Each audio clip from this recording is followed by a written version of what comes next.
श्री रैदास जी अपने गिरधर लाल जी लेकर के मेड़ता पहुंचे। सावधानी से सुनना।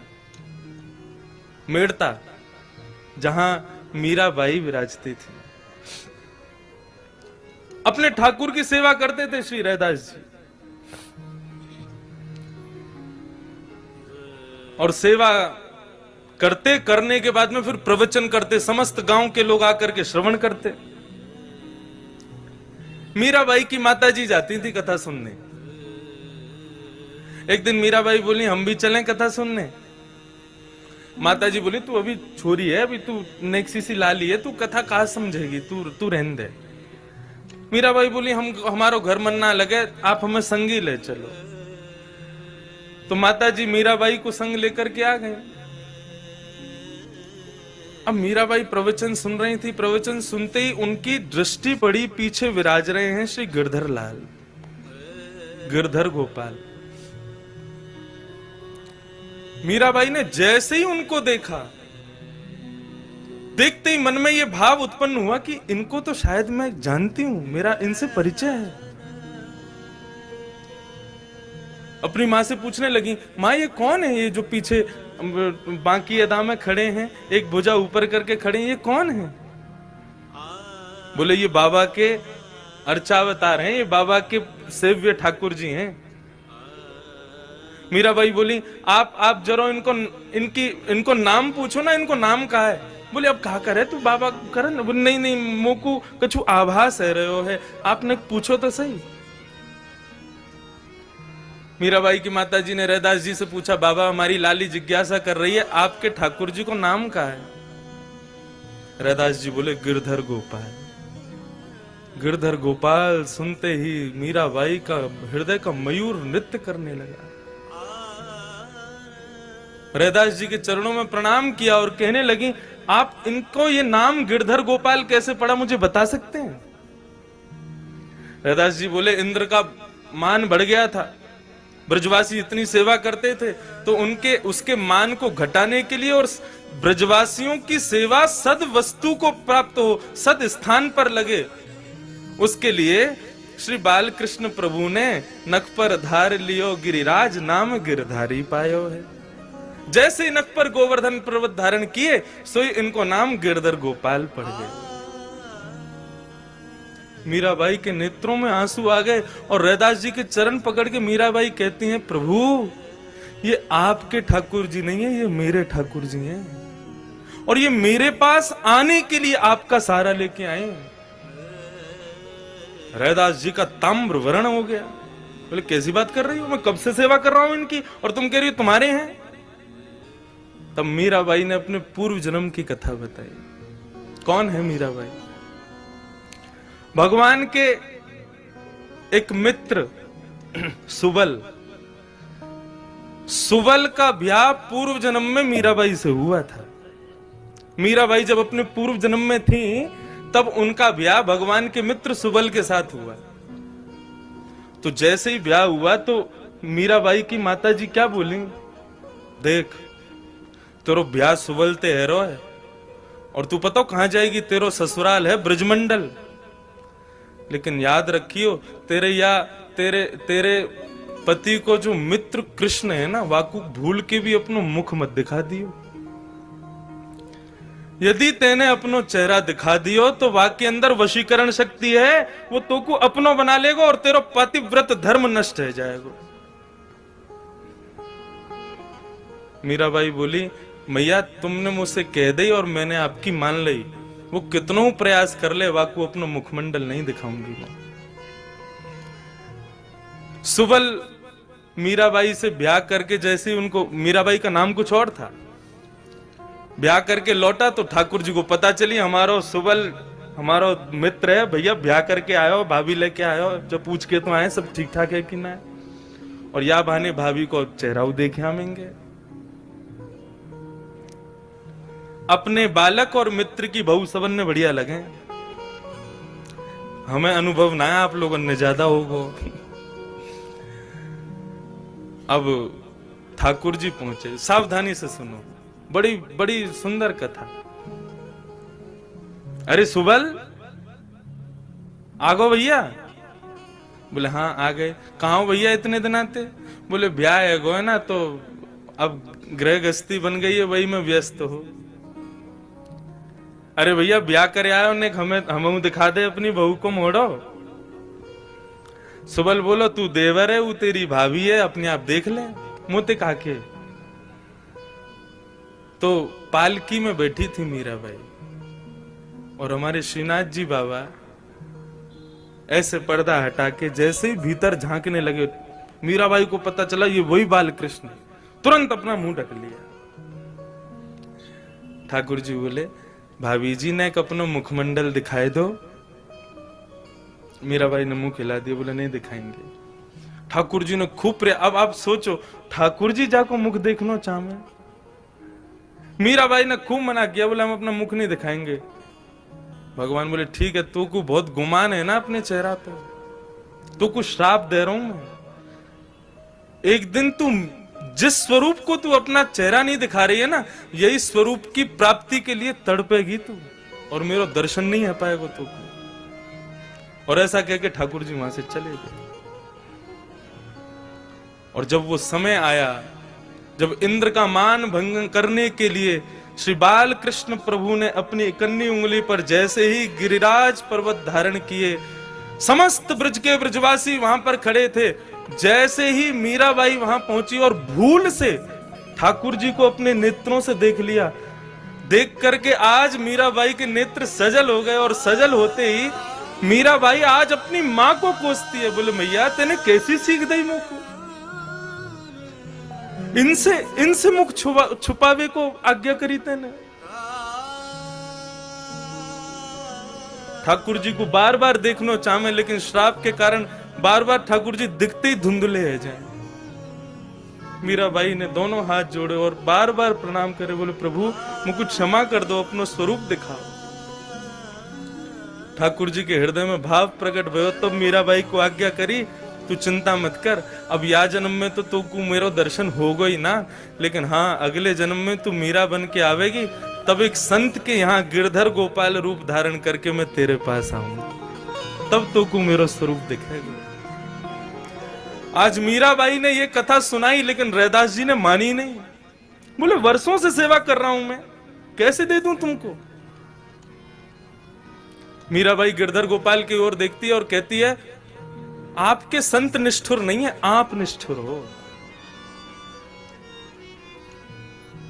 आप ही नहीं चाहते मेरे पास आना। ठीक है प्रभु मैं जा रही हूं आज तो, लेकिन 3 दिन का समय दे रही हूं, यदि आप मेरे पास नहीं आए तो छुरी से अपना गला छेद दूंगी।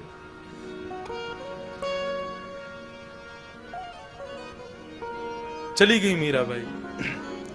3 दिन व्यतीत हुए। 3 दिन बाद जैसे ही ठाकुर जी नहीं आते दिखे मीराबाई को, तुरंत छुरी लेकर के अपने गले पर रख के बैठी, लेकिन मां ने बहुत याचना करके उनको रोक लिया। मां ने कहा ऐसे तू या प्रकार से अपने शरीर को दुष्प्रहार ना कर सके। मीराबाई बोली यदि आप ऐसे मुझे बचा लोगी तो मैं दूसरे कारण है मेरे पास, मैं जल छोड़ दूंगी, अन्न त्याग दूंगी यदि गिरधर गोपाल नहीं आए तो। शुष्क हो गया पूरा शरीर। ठाकुर जी से भी ये विरह देखा नहीं गया। और एक दिन श्री रैदास जी के स्वप्न में श्री गिरधरनाथ जी प्रकट हो गए और प्रकट होकर के उनसे कहा बाबा मुझको क्षमा करो, मैं भले ही आप मेरी सेवा करते हैं और आपकी सेवा से मैं बहुत प्रसन्न भी हूं, लेकिन अब मैं आपके पास नहीं रह सकता। मैंने ये रूप मीराबाई के लिए धारण किया है और मैंने ही कहा था कि मैं संत के माध्यम से मिलूंगा। एक संत मुझे अर्चना करके, मेरे विग्रह की सुंदर पूजा अर्चना करके पूर्ण रूपेण मुझे पर ब्रह्म के रूप में निर्मित कर देगा, तब मैं मीराबाई के पास जाऊंगा। अब आप मुझे उसी को दिया। अब जब स्वयं ठाकुर जी की आज्ञा हो गई, फिर रैदास जी कैसे रुकते। रैदास जी विचरते विचरते, अब रैदास जी के हृदय की भावना तो जो अपने सेव्य ठाकुर की सेवा करते होंगे वे जानते होंगे कि अपने सेव्य को अपने से दूर करना कितना कष्टदायी होता है। श्री रैदास जी विचरण करते करते मीराबाई के यहां पहुंचे और मीराबाई बिल्कुल अचेत मरणासन अवस्था में है। तब श्री रैदास जी ने अपने हृदय के ठाकुर जी को उनके सामने पधराया और तब ये पद गाया। मुझे 2 ही पंक्ति याद हैं, मैं बस ऐसे ही गा के सुनाऊं, सावधानी से सुनना। ले मीरा ले गिरधर तेरा, ले मीरा ले गिरधर तेरा, ले मीरा ले गिरधर तेरा, ले मीरा ले गिरधर तेरा, सेवा पूर्ण भई अब मेरी, सेवा पूरी भई अब मेरी, सेवा पूर्ण भई अब मेरी, सेवा पूरी भई अब मेरी, जागा भाग है तेरा बेटी, ले मीरा ले गिरधर तेरा, ले मीरा ले गिरधर तेरा। और श्री रैदास जी महाराज अपने सेव्य अपने निज ठाकुर जी को मीराबाई को दे आए और उसी दिन इसी राजस्थान की भूमि पर भक्त मीरा का द्वितीय जन्म हुआ। ऐसी भक्ति के अलख जगाई। आज भले ही अपने देह से ना हो, लेकिन अपनी वाणी से, अपने कृत्यों से आज भी मानो ऐसा लगता है कि मीराबाई रात्रि में सब सो जाते हैं, ठाकुर जी भी शयन करते हैं हम लोगों के लिए, लेकिन कपाट बंद होते ही मानो मीराबाई जैसे भक्तों के साथ में ही लीला करते हैं। ये भक्ति की वो परिणति है जहां तक हर वैष्णव पहुंचना चाहता है, लेकिन संसार के माया के कारण नहीं पहुंच पाता। तो वही भाव, ये कथा क्यों कह रहा हूं मैं, अर्चावतार का ये स्वरूप है कि वो एक को संयोग देता है तो किसी को वियोग दे के आया है, और आपको संयोग दिया है तो एक दिन आपको भी वियोग देगा। आज नहीं तो कल भले ही मेरे वंश में आगे के लोग गिरधर लाल की सेवा करें, लेकिन मुझसे तो सेवा जाएगी ही ना। इसलिए अपने अर्चावतार को जितना हो सके, अपने नन्हे से गोपाल जी या जो भी आपके घर में अर्चावतार के रूप में विराज रहे हैं, उनकी खूब सेवा करो। वे आपकी सेवा से निरंतर प्रसन्न रहें, ये भाव रखो। वे सत्य स्वरूप हैं, उनका अर्चक बदल सकता है लेकिन वे कभी नहीं बदलेंगे, वे निरंतर सत्य रहेंगे। दूसरी बात, चैतन्य हैं वे। हमारे शास्त्रों में वैष्णवों के लिए 2 अपराध बताए गए, भगवान से विमुख होने के 2 अपराध। और वो 2 अपराध कौन से हैं? पहला अपराध तो यह है कि अपने घर में विराज रहे ठाकुर जी में अर्चावतार में मूर्ति भाव रखना, ये सबसे पहला अपराध है। वे चैतन्य हैं। आपके हृदय का भाव ऐसा ही होना चाहिए कि जिस प्रकार मुझे भी सर्दी लगती है, मुझे भी गर्मी लगती है, मुझे भी भूख लगती है, पुष्टि क्या है? यही तो पुष्टि है। वे ठाकुर साक्षात लाडले लाल के रूप में ही विराज रहे हैं। श्रीनाथ जी महाराज जिस सेज पर विराजते हैं, उस सेज को सेज नहीं माना जाता। वो सेज क्या है? जिस स्थान पर श्रीनाथ जी विराजन उस स्थान को माना जाता है कि ये श्री यशोदा जी की गोदी है और गोदी में लाला बैठे हैं। पिछवाई जो है वो किसका भाव है? जो पीछे हम मसनद लगाते हैं, ऐसे श्रीनाथ जी की भी मसनद लगती है। ठाकुर जी भी पीछे अपने पिछवाई तो रखते हैं सहारे के लिए, तो उसको हमारी दृष्टि में तो वो दिखेगा कि ठाकुर जी सहारा ले रहे हैं, लेकिन वो भाव क्या है? बोले ये यशोदा जी का पेट है। जैसे बालक गोद में बैठता है ना, पीछे कमर लगा के मैया के, ऐसे ठाकुर जी बैठे हैं। ये सब भाव ही तो हैं। और भाव ये स्थित हो जाए तो वहां वास्तव में ऐसा ही लगेगा कि यशोदा जी बैठी और यशोदा की गोद में लाला बैठे। लेकिन भाव नहीं हो तो बस ये लगेगा कि अब ऊपर भुजा करके और ठाकुर जी ऐसे बस श्रीनाथ जी के रूप में बैठे हैं। वे चैतन्य हैं, उनमें मूर्ति का भाव तो उत्पन्न। श्रीमद् भागवत में तो ऐसा लिखा है, ठाकुर जी को मूर्ति समझने वाले के दर्शन करके हम तो अपवित्र हुए, हमारे वस्त्र भी अपवित्र हो गए। वे साक्षात लाला हैं, साक्षात गोपाल जी, वे चैतन्य हैं। अपने घर के ठाकुर की भी आप सेवा करें तो यही भाव रखें कि वे चैतन्य हैं। उनको भी सर्दी लगती है, उनको भी गर्मी लगती है। अब ऐसी सर्दी में दिल्ली में वृंदावन में लोग सेवा तो करते हैं, ठाकुर जी को जड़ेदार कपड़े पहनाते हैं, उनको भी तो चुभता होगा। आपका भाव नहीं है इसलिए आपने कुछ भी पहना दिया है। यदि भाव होगा तो आप पहले से विचार करोगे, नहीं ठाकुर जी को ये नहीं पहनाना, ठाकुर जी को ऐसे नहीं पहनाना। चैतन्य, वे चैतन्य हैं, उन्हें भी अनुभव होता है। बड़ी प्रसिद्ध कथा, एक व्यास जी कथा कर रहे थे और करते करते बोले कि मैया ने ठाकुर जी को उखल से बांध दिया, भैया अब समय पूरा हो गया, कथा कल से कहेंगे। रात में व्यास जी अपने भोजन प्रसाद करके जैसे सोए, चोर पूरा घर चोरी करके ले गए। व्यास जी को छोड़ गए और व्यास जी के छोटे से गोपाल जी को छोड़ गए। सुबह सुबह व्यास जी उठे, उठ करके जैसे ही देखा तो पूरे घर में कुछ बचा ही नहीं, बर्तन भी ले गए चोर। सब जगह घूम घाम करके अपने गोपाल जी को देखा तो गोपाल जी बैठे बेचारे, उनका सिंहासन भी ले गए।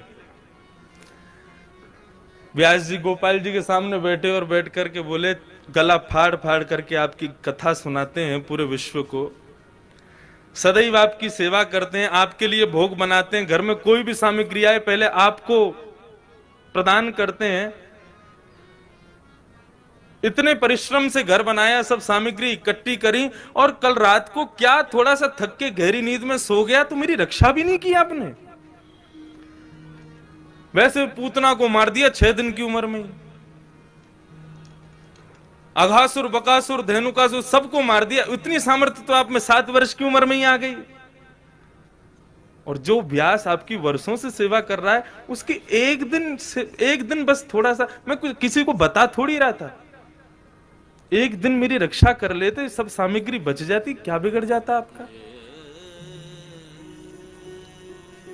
तो जब इस भाव से बात की, आपके भीतर चैतन्यता आ जाए, आप ठाकुर जी से बोलने लग जाओ, तो वास्तव में आपको लगेगा ठाकुर जी उत्तर दे रहे हैं।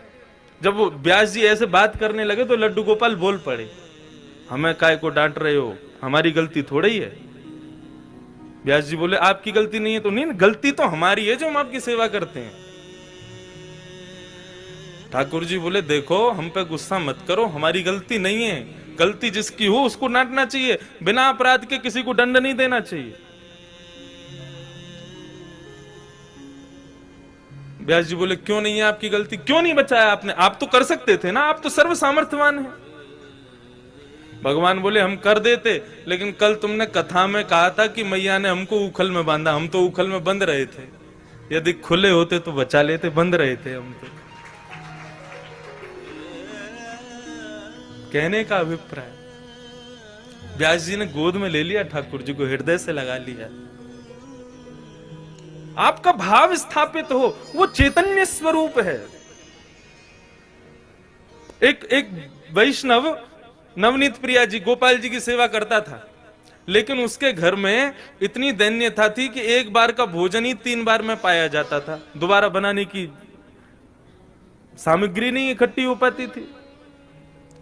अब उसका कोई एक मित्र आया, वो पैसे वाला, उसने आकर के उससे कहा, और भाई सब ठीक? बोले हाँ सब ठीक। बोले तुम्हारा दिन सुधर गए कि नहीं? बोले अब वैसे ही है भैया, क्या करें, एक समय अब रोटी बनती है, उसी से शाम तक का गुजारा होता है। बोले अच्छा तुम पूजा वूजा करते हो क्या? बोले हाँ। बोले किसकी करते हो? बोले गोपाल जी, नवनीत प्रिया जी, लड्डू गोपाल, इनकी पूजा करता हूं। हंसने लगा मित्र, इनकी सेवा करते हो? अरे ये भी बेचारे जब इनको पूतना मारने आई ना, स्तनों में विष लगा के, तो ये भी नेत्र बंद करके शंकर जी से मदद मांग रहे थे कि पूतना के स्तन के विष को तुम पी जाओ। अरे जो अपनी रक्षा स्वयं नहीं कर पाते, तुम्हारी रक्षा क्या करेंगे? इनसे बड़े शंकर जी हैं, शंकर जी को लियाओ, तुम उनकी सेवा शुरू कर दो। अब बेचारा मरता क्या नहीं करता, सब कर लेते हैं। शंकर जी ले आया दूसरे दिन, और नवनीत प्रिया जी, लड्डू गोपाल जी को दूर एक जगह टेबल पे बिठा दिया। बोले तुम्हारी सेवा अब हो गई, तुमने तो कुछ किया नहीं, अब इनकी करेंगे हम। अब शंकर जी की पूजा उसने शुरू कर दी। खूब रुद्राष्टाध्यायी से अभिषेक आदि सब करने के बाद में अगरबत्ती जला करके और त्रिपुंड लगा लिया। पहले तो ऊर्ध्वपुंड लगा रहा था, अब त्रिपुंड लगा करके ओम नमः शिवाय जप करने लगा।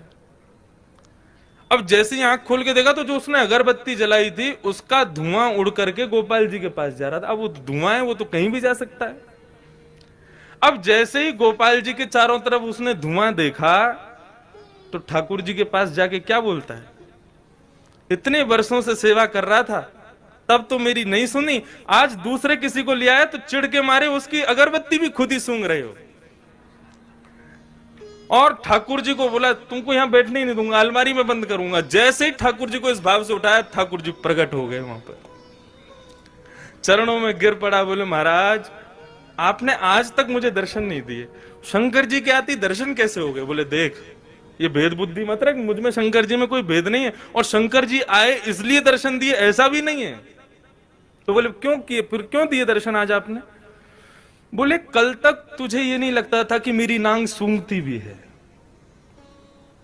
कल तक तुझे ये नहीं लगता था कि मुझे भी जलन हो सकती है, लेकिन आज तेरे भीतर ये भाव आया कि मैं चैतन्य हूं, ये अगरबत्ती मैं भी सूंघ रहा हूं, मुझ में भी एक जलनशीलता आई है, मतलब मैं साधारण मूर्ति नहीं, मैं चैतन्य हूं। जब तेरे हृदय में ये भाव आया तो मैं पीछे क्यों हटूं, मैं भी प्रकट हो गया, मैं भी क्यों मूर्ति तक रहूं? जब तू ही मुझे इतना ऊपर पहुंचा चुका है तो मैं भी प्रकट हो गया। तो ठाकुर जी का दूसरा स्वरूप भागवत कहती है चैतन्य।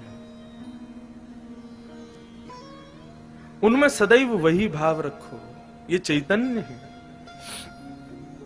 एक बार को मंदिर में विराज रहे ठाकुर में हमारी चैतन्यता का भाव रहता है कि नहीं ये ठाकुर जी हैं, इनके सामने बेल्ट नहीं पहननी, इनके सामने जींस नहीं पहननी, इनके सामने ऐसे नहीं जाना। लेकिन अपने घर के ठाकुर के सामने भी हम लोगों के अंदर चैतन्यता का भाव तो रहता नहीं। 2 दिन के लिए उदयपुर में महाराज किसी का ब्याह हो रहा है हमारे परिवार में, और 2 दिन के लिए जाना है पूरे घर को। 80-80 हजार रुपए के सबने कपड़े बनवाए हैं अपने, सब लोग जाएंगे ठाकुर जी के आगे मिश्री रख जाएंगे। बोले हम तो जा रहे हैं उदयपुर, वहीं ब्याह में रहेंगे, थोड़ा आनंद करेंगे, आप मिश्री का भोग लगाओ। तुम रह लोगे 2 दिन मिश्री पे? नहीं रह सकते। सब लोग इधर देखो, सावधानी से एक बात बता रहा हूं मैं, इस बात को समझ लेना। ये 24 अवतार तो ठाकुर जी के हैं ही हैं, ये 25वां अवतार जो अर्चा अवतार है, ये ठाकुर जी ने क्यों धारण किया? हमारे घर में ठाकुर जी अपनी सेवा कराने के लिए क्यों पधारे?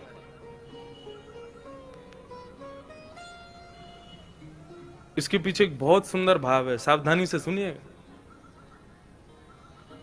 पूज्य गुरुदेव भी बैठे, उनसे भी निवेदन, दास के मन में ठाकुर जी की सेवा करते हुए एक भाव आया, तो मेरी इच्छा हुई कि मैं उस भाव को कहूं कि ठाकुर जी सबके यहां सेवा कराने के लिए हर घर में क्यों विराज रहे हैं। आप पूरे नाथद्वारा को देख लो, हर घर में ठाकुर जी का चित्रपट ही सही विराज रहा होगा। वृंदावन तो प्रसिद्ध है, घर घर तुलसी ठाकुर सेवा, दर्शन गोविंद जी को, अलीरी मोहे लागे वृंदावन नी को।